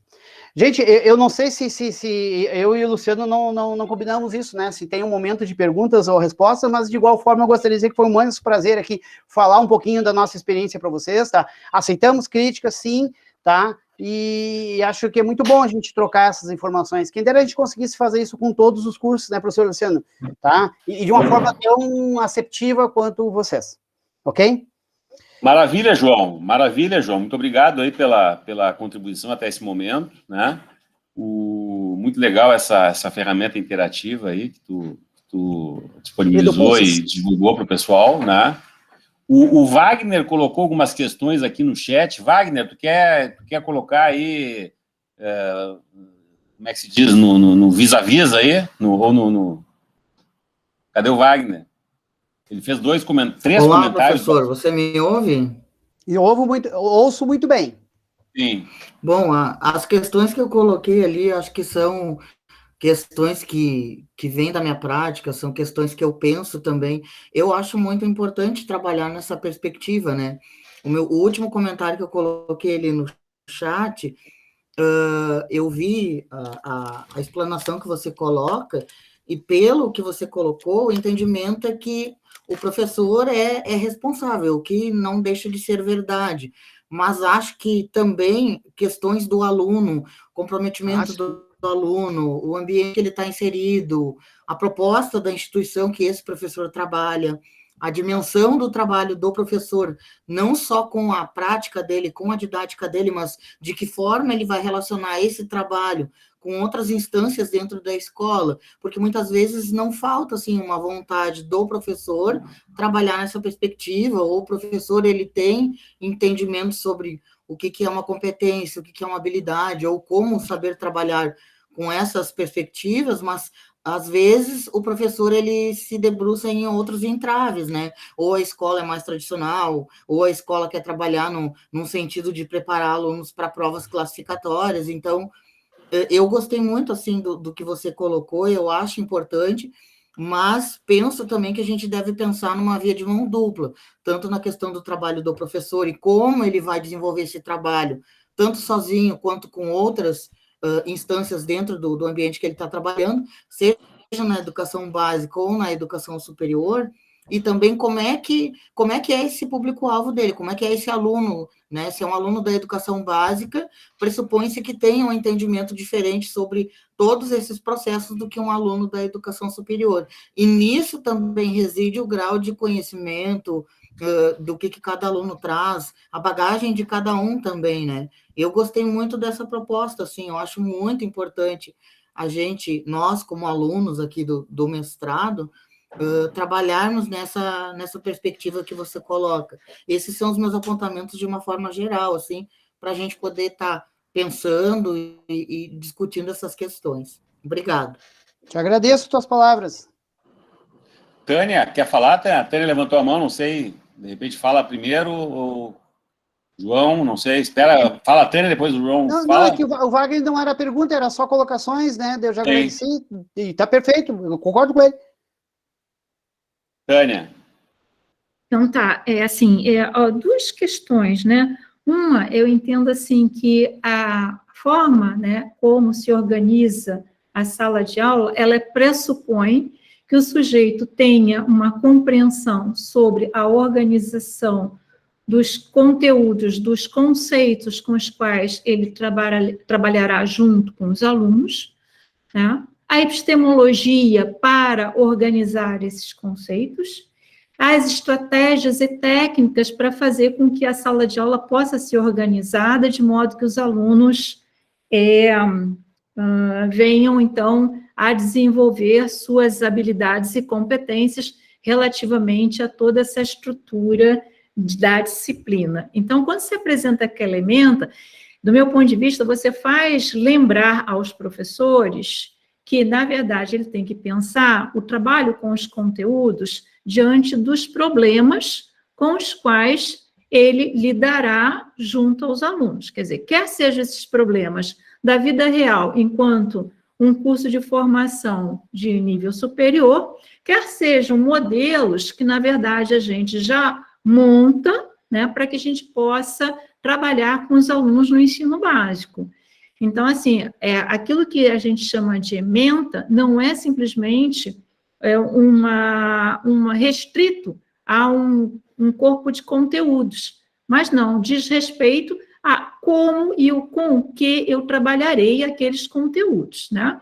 E é lamentável que a gente tenha que ver, né, em pleno século XXI, né, a gente retomando esses conceitos relativos à questão da sala de aula. A segunda questão, né, uma observação, eu discordo um pouquinho de que a pedagogia tenha que ser um meio, né, porque isso me faz pensar, né, que o professor no ensino tradicional, ele não se valha de uma pedagogia. Esse é o problema. Qual é a pedagogia que o ensino tradicional vigente, que é aquele que se vale de uma organização, de uma classe, né, em forma matricial, onde os alunos olham para o professor à frente da turma, né, e que o professor apenas despeja conteúdos, informações, conhecimentos e saberes, enquanto o aluno apenas é um receptáculo, né? Existe uma pedagogia aí, nessa prática docente. Então, a pedagogia ela não é um meio, ela já está presente na ação docente. Mesmo que o professor diga assim, eu sou um professor que não passei por um curso de formação de professores, mas eu estou na função de professor nesse momento. Ele tem uma pedagogia, que é aquela que ele absorveu enquanto ele foi aluno, né? Ele percebeu qual é esse movimento. Então, é a única coisa que eu divirjo de você nesse sentido, de que, para a gente compreender que a pedagogia não é um meio, né? Que, de repente, eu entendo que eu vou trazê-la para o meu fazer. Ela já está posta ali, esse é o problema. É a gente refletir que pedagogia é essa que está organizando, possibilitando a organização de uma determinada sala de aula. Só isso. Muito legal. E só, João, eu não sei se você conhece, já que você colocou essa ferramenta, tem um Mentimeter, né, que eu não sei se você conhece, faz uma função semelhante. E é muito legal também. Sim. É bem legal. Conheço, sim, é bom. É mais tímida, né? O bom não é só a questão pedagógica da ferramenta, mas é que ela dá aquela mexida, né? O aluno faz coisa diferente, né? É o que a gente aprendia lá nas primeiras aulas lá de prática de ensino, né? Durante a aula, agora levanta todo mundo, agora abaixa todo mundo. Para que isso? Não, só para eles se mexerem. O cérebro funciona com movimento, né? O cérebro não pode ficar parado muito tempo, senão ele para de trabalhar, né? Então ele tem que se dar uma movimentada, né? Mas, professora, a gente discorda e continua amigo, tá? Apesar de que eu não concordo que a gente discorde, mas tudo bem. Eu acho que até a gente concorda naquele ponto ali, mas a gente continua amigo, essa que é a ideia. Obrigado, professora, pelas suas palavras. Ali o projeto de domótica, é isso que você vai acompanhar na disciplina lá que a gente está trabalhando junto, tá, Daniela? Oi, professor. Luciano, estamos contigo. Ô, João. O que houve? Só para te dizer que aquele projeto teu ali do Chardon também foi da minha disciplina, tá? Ah, é verdade! Ele tinha pedido isso! Agora eu lembrei, desculpa não ter esquecido, Débora, falha minha. Não, tô brincando. Ele tinha pedido isso. Ele, professor, posso usar esse projeto também com uma disciplina lá? Daí eu disse para ele, tá, é que tem duas coisas, né? Primeiro, se o projeto funcionar, tu passa nas duas. Se ele não funcionar, tu roda nas duas. Não, ele falou também que estava desenvolvendo contigo, mas foram coisas separadas, né? Porque eram sistemas distribuídos, então ele tinha que conseguir fazer a comunicação entre os diversos dispositivos que ele tinha conectado ali, e a tua parte era mais a automação. Isso. Mas Não, é bem legal, legal. Parabéns, ficou muito bom o projeto dele. Ficou, né? E ficou bastante simples, né? Sem muito recurso. E foi legal, foi essa, digamos assim, essa interdisciplinaridade, né? Sem ser forçada. Porque natural, às vezes a gente senta junto com 2, 3 professores, agora vamos fazer interdisciplinaridade, tá? Daí fica olhando um para a cara do outro, né? A gente fez a interdisciplinaridade sem nem conversar com o outro. Eu acho que isso é muito mais interessante, né? E é a vida acontecendo, né? Se apaixonou tanto pelo projeto que vai ser o TCC dele, né? Ah, que bacana, cara, que bacana, tá? A vida também conspira para a gente trazer exemplos bons, né? Coincidência. O Eric e depois Diego. Oi, boa tarde. Daqui a pouco eu vou fazer uma selfie aí, tá? É bom todo mundo ligar a câmera e ficar rindo aí, daqui a pouco sai uma selfie aí para o site. Eu queria parabenizar e agradecer ao professor João, muito legal a apresentação, professor. Obrigado. Eu, assim, em particular, algumas coisas, por exemplo, essa questão do esforço teu e, enfim, da equipe para enquadrar essa questão da regulamentação. Eu acho que isso é muito elogiável, assim, muito importante, né, do ponto de vista de instituição. Acho muito legal mesmo, tá? De parabéns aí, parabéns mesmo. Um outro ponto, assim, que me chamou a atenção, que eu gosto de discutir, de entender mais, né? Essa questão de uso de estratégias diferentes de aprendizagem, que você mostrou aí, essa questão do cálculo de área, né, tal. Tem disciplinas que eu acredito que isso, vamos dizer, tem uma dificuldade maior da gente fazer. Por exemplo, disciplinas mais teóricas, né, vamos dizer, como equações diferenciais, que você leu ali a ementa, né, ou cálculo mesmo. Eu já lecionei muitas vezes cálculo diferencial integral, e eu vou ser sincero, assim, algumas vezes eu consegui, mediante trabalhos em conjunto com outros professores da área de eletrônica, vivenciar aprendizagens significativas em aula, né, aplicando em problemas da área de eletrônica, né? Então, eu consegui observar nitidamente, assim, a motivação dos alunos e o progresso no sentido de entendimento dos conceitos, né? Apesar da disciplina ser bastante teórica, né? Cálculo diferencial integral. Então, eu só queria fazer essa colocação, assim, eu acho que algumas disciplinas são, vamos dizer, mais tratáveis, vamos dizer assim, do ponto de vista de você criar, né, situações, problema de aprendizagem. E outras são mais difíceis de você fazer esse tipo de estratégia, né? Era só isso, obrigado. Concordo, Eric. Umas elas são quase que naturais, né? Algumas acontecem quase que natural, outras, nossa, tu vai ter que dar uma boa olhada. Agora, assim, uma dica que eu dou é a seguinte, tá? Isso eu digo por mim. Para pensar assim, antes de começar a fazer o planejamento do componente curricular, o que te trouxe até ali, né? Por que eu estou dando esse componente curricular? Por que eu fui escolhido para falar sobre esse assunto aqui? Por que eu estou motivado para falar sobre isso daqui? Entendeu? Poxa, mas a tua motivação pode ser o caminho, né? Porque se tu não está motivado para lecionar aquele componente ali, dificilmente vai conseguir motivar o teu aluno, né? Se tu não acha propósito. Eu vou dizer para você assim, ó, nem tudo são flores, né? Eu fiz curso de engenharia, né? Engenharia elétrica, e quando eu estudei cálculo numérico, e o professor começou a colocar lá as primeiras matrizes, né? Aí eu não aguentei. Porque sabe que engenharia, pelo menos, né, antigamente era assim, a gente não faz pergunta, né, porque se faz pergunta eles xingam a gente, então a gente fica quietinho e espera o pato do lado perguntar, só que ninguém perguntou, cara, e aí eu não aguentei, ele falou, professor, pelo amor de Deus, me diz para que serve isso, porque o professor do ensino médio disse que no futuro eu vou usar, o outro professor disse que isso é bom para mim, né, só que até agora eu nunca achei aplicação para essa coisa aí, bom, coincidentemente o professor tinha um certo pé dentro da eletricidade e ele mostrou, deixa eu te mostrar como é que se calcula um circuito elétrico através de matrizes, como é mais fácil, olha, se os caras tivessem te ensinado isso aqui lá atrás no curso técnico, tu já estaria aqui há muito mais tempo. Pô, me deu uma aplicação, eu digo, agora eu quero matriz determinante pro resto da minha vida. Agora eu estou trabalhando com robótica, onde a gente faz matriz 6x6, entendeu?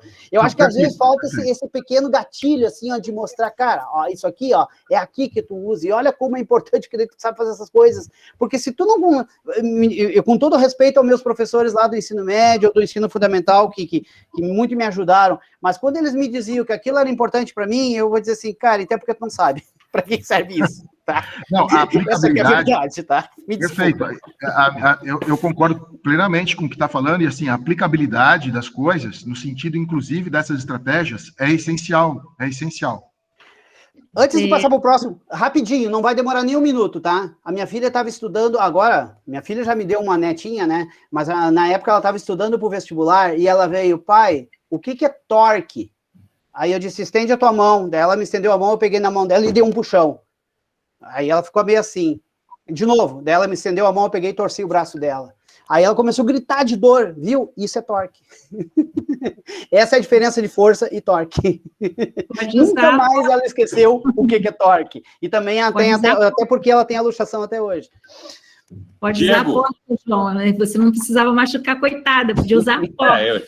Engenheiro entende de pedagogia, professora, mas ele não é sutil. Mas deixa eu só complementar isso que o João colocou, que eu acho que é extremamente fundamental, tá? Eu tenho a disciplina exatamente que são as metodologias de ensino e aprendizagem, né? Visando as metodologias ativas. Não há, isso aí é uma afirmação que eu faço, tá? Não há disciplina para a qual eu não consiga trabalhar a partir de um problema. Se eu digo que o cálculo 1 é uma disciplina teórica, eu já tenho uma visão, né, tradicional da disciplina. Toda disciplina, ela pode ser trabalhada a partir de uma problemática, de uma situação-problema, de uma resolução de problemas. Né? A questão é como eu enxergo a epistemologia da minha disciplina. Então, cálculo 1, por exemplo, como a gente está vendo, né? Estamos na moda com a média móvel. A média móvel está na boca do povo. A média móvel é um problema para ser trazido para o cálculo 1, a partir do qual eu posso trabalhar toda a conceituação do cálculo 1. Derivada, integral, teorema fundamental do cálculo, ou seja, eu posso fazer desse problema exatamente o articulador de todo o conteúdo previsto no trabalho do cálculo 1. Então, aquela ideia de que o cálculo 1 é uma disciplina eminentemente teórica, ou cálculo 2, ou cálculo 3, isso é a conversa do matemático puro, tá? Que eu respeito o trabalho do matemático puro, né? Mas eu sou professora de matemática. Então, eu tenho que fazer o trabalho de resgatar aquilo que é produzido pela comunidade científica e fazer o que a gente chama de transposição didática para a sala de aula. É isso, uma observação para complementar o que o João falou. Reforçar. Diego. Olá, Depois do Diego, eu quero fazer uma observação também. Tenho duas perguntas, na verdade. A primeira é que eu entendo como mundo do trabalho algo mais amplo, né? Competências que a gente pode aplicar em diversas áreas do conhecimento. O mercado, ele é mais restrito, né? Então, eu poderia pensar com uma área específica, como engenharia da computação, de controle e automação. A minha primeira pergunta é de que forma se foi articulado isso, se foi pensado uma separação entre essas competências para o mundo do trabalho e as competências para o mercado de trabalho, né? Inclusive, a BNCC fala um pouco, né, traz essas diferenças com competências mais gerais e algumas coisas mais específicas, né? Essa é a pergunta número 1. Ok. Assim, Diego, o que nós fizemos, até porque também a gente não tinha muito tempo, né, a gente tinha, quando chegou para nós, a gente tinha o horizonte de 3 anos para implementar, né, então a gente começou meio que simplificar as coisas. O que nós pensamos? Do que fica separando o mercado de trabalho e o mundo do trabalho, o que nós focamos? Nós focamos no mercado de trabalho. Por quê? Porque eu acredito que o mercado de trabalho, ele subtende o mundo do trabalho. Por quê? O que acontece, o que gera o mercado de trabalho? O que gera a necessidade de bens e serviços? O mundo do trabalho. Tá? Agora, qual deles tu vai selecionar, com quais expertises? Até porque nas engenharias, hoje, cada vez mais elas começam a se interagirem, não é fundirem.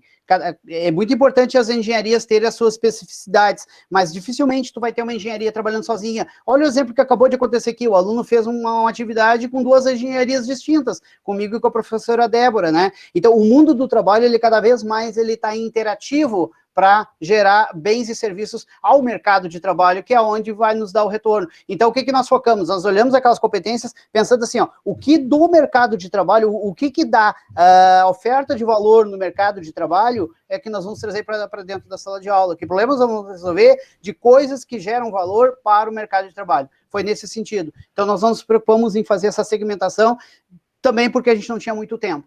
Tá, Diego? Minha segunda pergunta é que tu falaste que tentaram construir um currículo que ele fosse válido por um bom tempo, né? Válido, entre aspas, né? Utopia nossa, né? Mas tudo bem. Pois é, era isso que eu queria perguntar, porque eu fiquei pensando, né, que o nosso mundo, né, é muito líquido, as coisas mudam muito rápido, não existe solidez, né, em muitas coisas, né? Então, de que forma vocês imaginam processos de atualização desse currículo ao longo de 20 anos, pegando o número que tu deu? Não, olha só, já começa tudo errado, né? Ainda mais engenharia de controle e automação. Tecnologias que mudam a cada 6 meses, tá? Então, assim, mas é nossa utopia, né? A gente tem que pensar no mundo perfeito para depois chegar para o mundo real. Porque se a gente começar a trabalhar diretamente com o mundo real, daí tu perde um pouquinho a tua capacidade de abstração, tá? Mas, assim, qual foi a proposta? Todos os descritivos de componentes curriculares, entendeu? A gente nunca focou a uma tecnologia, tá? A gente focou sempre a um método, porque já é uma coisa bem conceitual, né? No ensino de graduação, a gente fala sobre métodos, a gente não fala sobre técnicas. Técnicas, como o próprio nome diz, é um curso técnico, né? Aqui a gente fala sobre os métodos. E tem uma competência muito bacana que foi descrita nas diretrizes curriculares nacionais, que é o aprender a aprender. Isso está escrito lá. Isso não é coisa que eu falei aqui, isso está escrito lá, né? Então, o mais importante do que o aluno aprender uma tecnologia é ele aprender como se aprende uma tecnologia. Aí sim o curso tem 20 anos. Porque se ele aprender uma tecnologia, o curso dura 6 meses. Eu digo para os meus alunos, e sexta passada eu estava com os alunos novos, né, que entraram agora, e eu disse, todas as técnicas que a gente ensinar para vocês agora, quando vocês terminarem o curso, elas não vão ser mais úteis. Tá? Já vão ter mudado. Agora, os métodos que a gente ensina hoje vão valer para sempre, tá? Até surgirem métodos melhores, porque o método, ele não cai em desuso, né? Diferente de uma tecnologia, né? Ela vai acabar indiretamente caindo em desuso, tá ok? Se a gente pegar, por exemplo, a televisão analógica, né? Não tem, mas aprimoramos para a TV digital. Não aprimoramos. Aquilo foi uma tecnologia que saiu fora e entrou outra totalmente diferente, com outra formação totalmente distinta, que é a tecnologia digital. tá ok? Então, isso é tecnologia. Agora, o método? Não, o método dura para sempre. E aí a gente fez isso. Então, jamais tu vai olhar lá no nosso, em todo o PPC e tu vai encontrar palavras como Python, Java, C++, técnica tal, com nome tal, a não ser conceitos, né? Lei de Kirchhoff, ela existe nossa, há muitos anos, né? Vou dizer uma que eu sei o nome, né? Que é a álgebra de Boole. A álgebra de Boole é de antes de Cristo, tá? Só para ter uma ideia. Então, se não mudou nesses 2000 anos, não vai ser agora em 6 meses que vai mudar, né? Tá? Mas fora isso, a gente não se restringiu a tecnologias e sim a métodos. Isso para nós foi, depois olhando para trás, assim, a gente se olhou e, poxa vida, mas olha que coisa inovadora a gente fez, né? A gente conseguiu fazer um curso de engenharia de controle e automação, que se daqui a 20 anos tu lê, tu vai conseguir replicar ele para a tecnologia da época.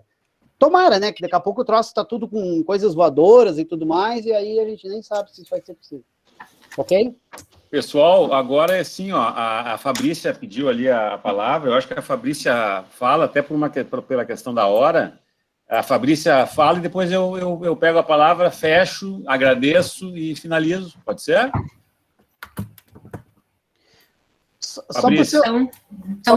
Para sua administração, professor Luciano, o meu próximo compromisso é 5 da tarde, tá? Então eu fico disponível a vocês, tá ok? Não, nós vamos né? discutir mais adiante, aí pode ter certeza. Então, João... Não, é que os alunos têm aula. Ah, claro, Os alunos têm aula agora, daqui a pouco. Claro. Então, João, né, quando a gente está elaborando aí esse projeto, né, baseado em competências, aí a gente vê, né, que hoje, após aqui o seminário, né, o pessoal que está aqui, eu acho que quase todos, né, a gente tem aula e é justamente sobre competências, o nosso tema hoje, sabe? Então, aqui estou com um material aqui, ó, são 4 livros que a gente está trabalhando, parece que a gente alguns combinou, capítulos, né? Justamente. Então, aí falando sobre competências, né? Aí a gente trabalha aqui a nossa visão de competências em conhecimentos, habilidades e atitudes. E aí o enfoque que você traz, né, para o aluno assim, saber fazer, aplicar, né, é justamente o desenvolvimento da habilidade, né? Que é o saber fazer.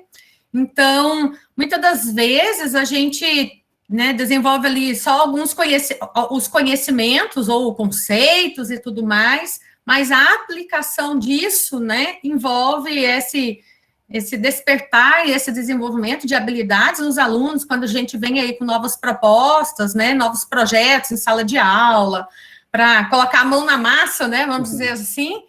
E muito, às vezes, tu vê assim, um aluno vai lá e faz tão prontamente, né? Outro, às vezes, demora mais, né? Aí vai dar atitude, né? A questão atitudinal, comportamental também de cada um, né? Então, hoje a gente está, semana que vem, né? A gente também está aí trabalhando com competências. Aqui cada um deles vai trabalhar eles vão trabalhar com competências voltadas aí para suas salas de aula também. Bacana. Bem legal aqui. Muito bem. Moisés, tu tá 90 graus girado para mim, não sei se para todo mundo também. Agora melhorou. Tu podia pegar teu monitor, né, professor Luciano, e girar, e ele não estava mais a 90 graus, é só uma questão de ponto de vista. Eu vou até fazer uma outra selfie aqui, porque senão o Moisés vai sair 90 graus girado aí. Não, eu queria então agradecer aí ao professor João Peixoto mais uma vez aí pela brilhante condução aí do evento aí para nós, foi muito rico, eu acho que todo mundo aí, na medida do possível, conseguiu participar de alguma maneira ou de outra. Eu acho que as coisas elas se refletem também ao longo das outras atividades, não é importante a gente aproveitar essa atividade para que ela repercuta, né? Mesmo quem não conseguiu falar agora, a Priscila me colocou uma coisa ali por WhatsApp, que ela lembrou o negócio da disciplina dela, o Moisés me escreveu uma coisa aqui também, então as pessoas, e vai repercutir, né? Então, mesmo quem não participou diretamente, às vezes por uma questão até de tempo, a gente quer que participe, a gente estimula que participe, mas essa participação, ela, se não se dá naquele momento, ela pode acontecer mais adiante, mostra que o aluno esteve envolvido, que ele se envolveu e se contagiou com aquela discussão, né? Agora, Tânia, a pedagogia como um meio é a tua cara. Eu fiz uma leitura, desculpa fazer porque a pedagogia como um meio...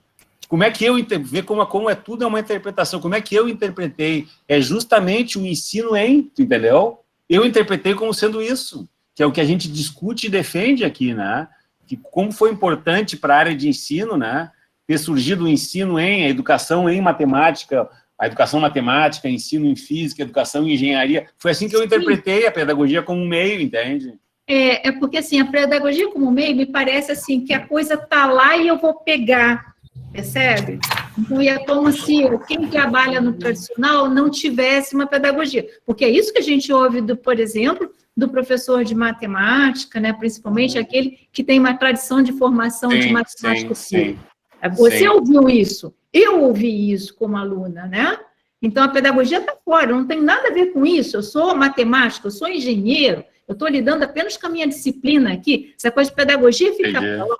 Então, tem esse aspecto. O segundo aspecto é que eu não vou perguntar para a pedagogia como eu tenho que agir. Eu vou entender o que é a minha sala de aula, e vou, então, gerar esses elementos apropriados à área na qual eu trabalho. No caso, eu trabalho com a educação matemática, né, ensino de ciências, então, é a partir daí, com esse meu olhar do meu aluno interdisciplinar, né, é ele que é interdisciplinar, é que eu vou, então, refletir a partir dos autores de base, dos colegas da área, né, e por aí vai.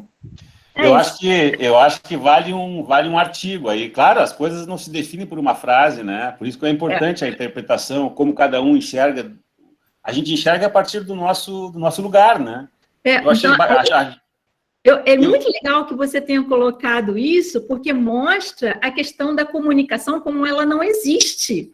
Na verdade, a comunicação, o que ela é um acordo entre as pessoas, a partir de um determinado momento, em que todas concordam que é aquilo. Mas, enquanto isso, nós temos os deslizes na fala, onde cada um significa de um modo. Agora, imagine, né, o professor, numa aula expositiva, tem lá com 50 alunos na sua frente, o que é que cada um está entendendo. Cada um interpretou, exato. Maravilha. Legal. Fica, então, o agradecimento nosso aí, todo especial aí, professor. Nós vamos encaminhar para o senhor aí o certificado da atividade para a devida comprovação junto às comissões adequadas e pertinentes, né? E vamos rezar para que eles aceitem, né? Não, pode deixar que essa aí a gente briga junto. A gente tem que colocar palestra, não pode colocar live. Nossa. Faltando, eles rejeitam. Pela madrugada. Pessoal, obrigado aí pela presença de todos e todas aí. Obrigado pelas colaborações, apresentações. Boa atividade aí, boa aula para todos. Boa aula para todos. Okay. Só vamos começar daqui 10 minutinhos lá, nossa, tá bom? Valeu. Boa tarde a todos aí. Tchau, tchau. Tchau.